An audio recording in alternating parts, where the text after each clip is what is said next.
শরতের বিকালের অনেক প্রীতি ও শুভেচ্ছা। আমার এখনকার নিবেদন, স্বনামধন্য কবি তারাপদ রায়ের আজ 20তম পুরাণ দিবসে শ্রদ্ধাঞ্জলি জানাই। কবি তারাপদ রায় ছিলেন বিশিষ্ট কবি, রঙ্গরচনাকার। তিনি নক্ষত্ররায় ও গ্রন্থকীট ছদ্মনামেও লিখতেন।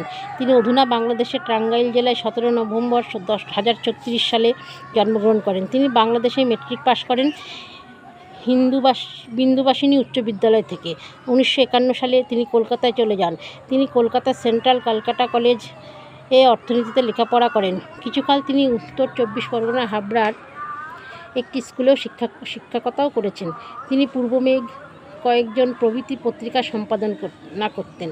তার প্রথম কাব্যগ্রন্থ তোমার প্রতিমা 1958 সালে প্রকাশিত হয়। তার অন্যান্য কাব্যগ্রন্থের মধ্যে ছিলাম ভালোবাসার নীল পতাকাতে স্বাধীন, কোথায় আছেন তারাপদবাবু, নীল দিগন্তে, এখন ম্যাজিক, পাতা ও পাখিদের আলোচনা, ভালোবাসার কবিতা, দারিদ্র্যরেখা, দুর্ভিক্ষের কবিতা, জলের মতো কবিতা, দিন আনি দিন খাই, ভালো আছে গরিব মানুষ, কবি ও পরশিল্পী ইত্যাদি।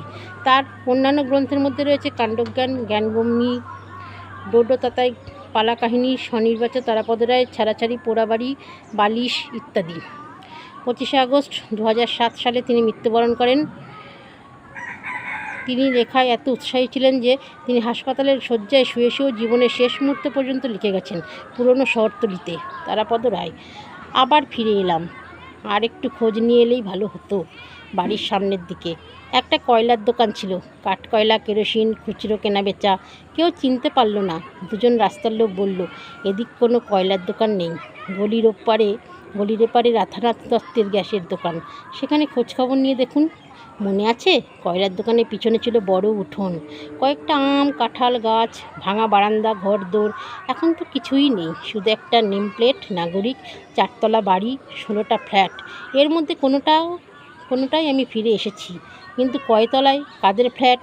স্বর্গীয় রূপকবাবুর পদবিটা যেন কী ছিল? তাদের নতুন বাসাবাড়িতে এখন কে থাকে?